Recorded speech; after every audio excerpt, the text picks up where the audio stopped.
What's up? It's your boy Carson over here. Everybody wants me to go into the Foxy Brown and DMX and Kurupt triangle thing. But y'all don't realize there's so many layers to that. So the correct way to do that is to go all the way back to the beginning. So you can call this, I guess, Chapter 1, Kurupt versus Nas and Tupac. We'll put it that way. So that way I can tell the whole story through. So Kurupt right now is getting ready to hook up with Foxy. They met at a club while promoting some like event, and they went out for like the Source Awards or something in New York, and they met Nas and everything. Everything was cordial, and Nas kind of played them off like you know, like a fan would do. But then once Foxy started blowing up on our first album is when they really was getting serious at the time. But they had already been like talking and kind of messing around and all this stuff, and he was like, I'm a dog pound gangster. You know, but he liked the fact that she wild, you know, she crazy just like him, you know, they snap off. So they got along real good. And this is back when he was visiting his people in Philly.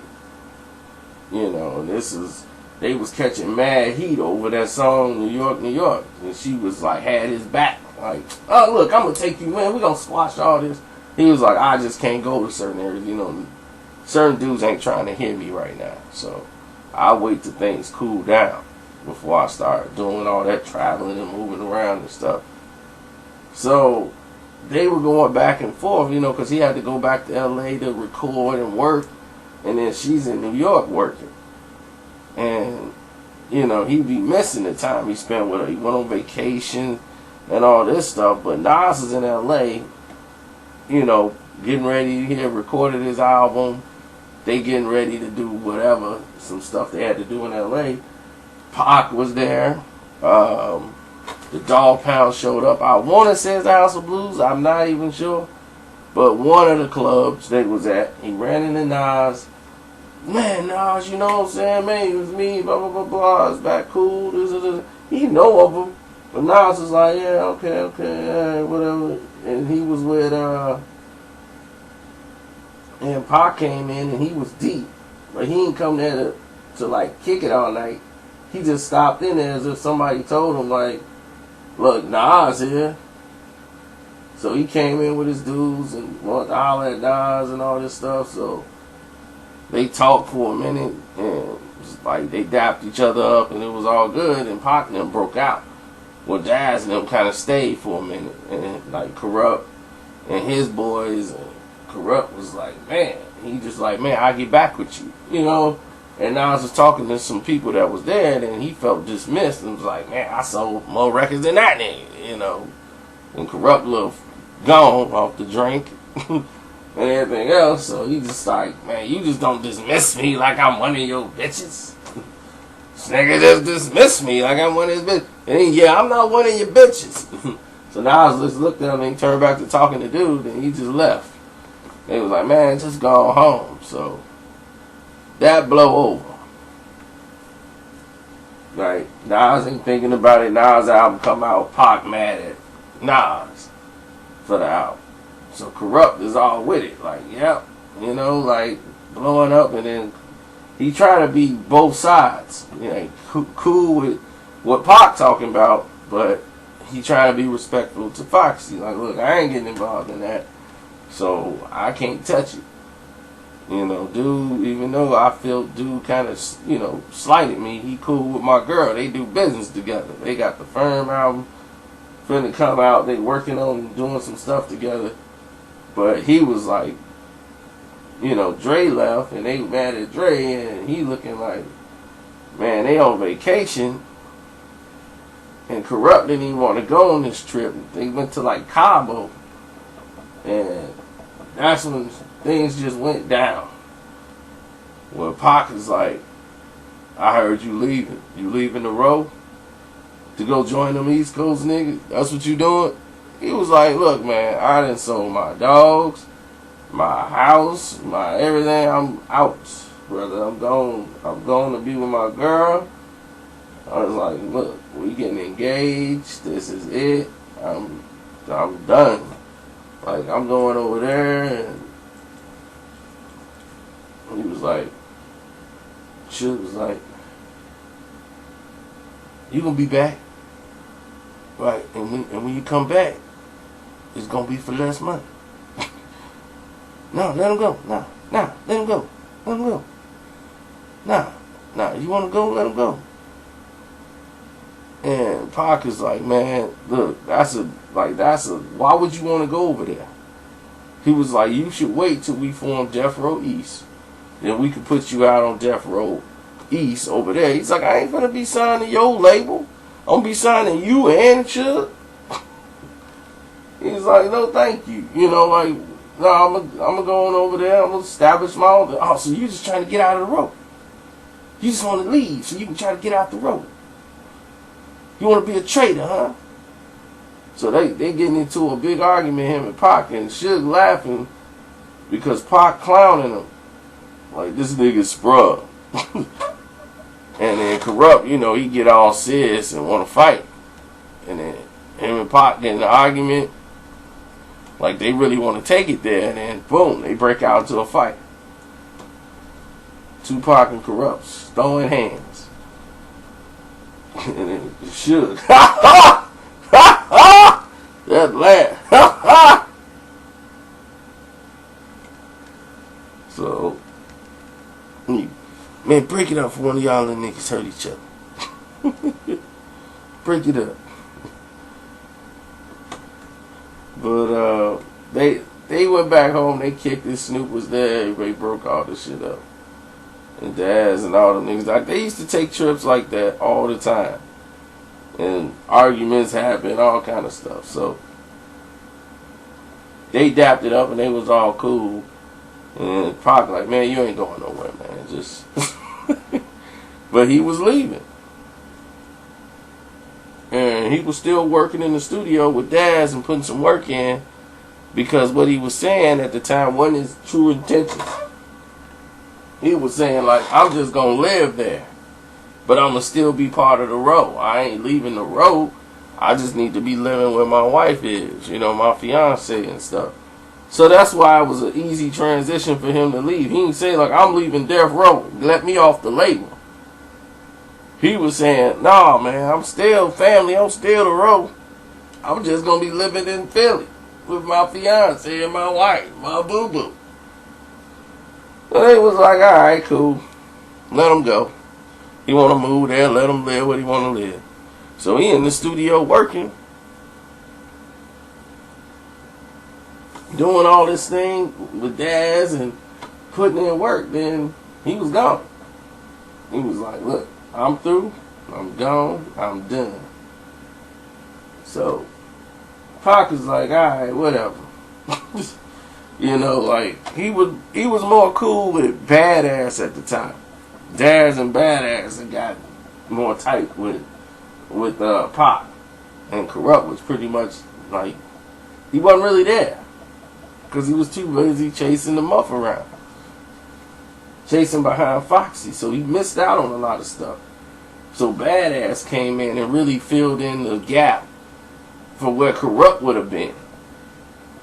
You know, because Pac loved the Dog Pound. And that's why he came up with the names. Like, you Daz Dillinger, you Corrupt Young Gotti.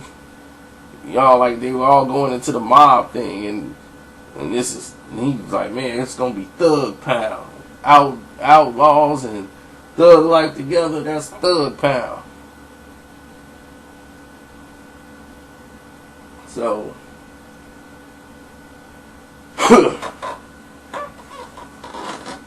it was a great time. So it was never like Pac was gonna diss Corrupt, because he was still part of the row.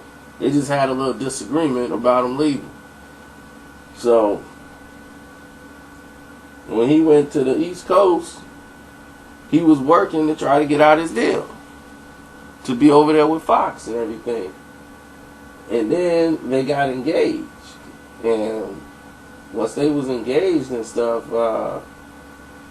and he gave her the ring and all that, and he public, you know, Nas was like, they was doing something on the set for like the Firm album.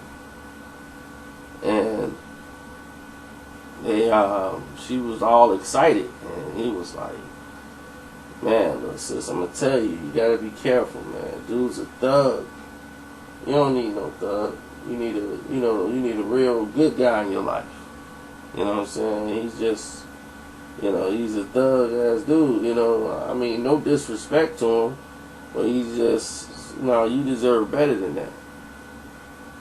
Like, I don't want to see you just with some just random thug nigga. And I mean, he basically, Nas said that in the interview, said that to her, and she was hurt that he wasn't happy for the fact that they was engaged and they was in the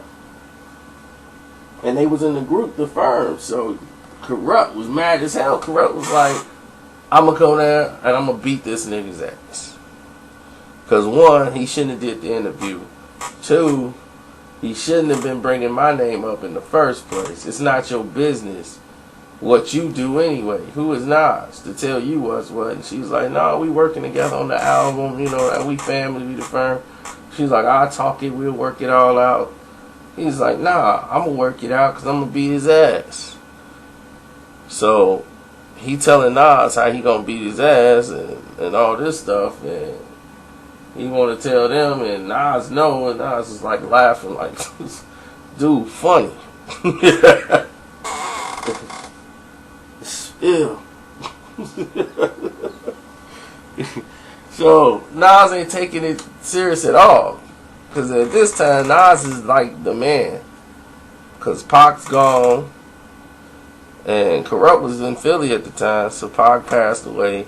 The road's in disarray. So he had no intentions of going back to Death Row. Because he was upset with the money situation too. So he wasn't even going back to Death Row. He wanted to start his own label and move on. So he had told Daz only, like, I ain't coming back.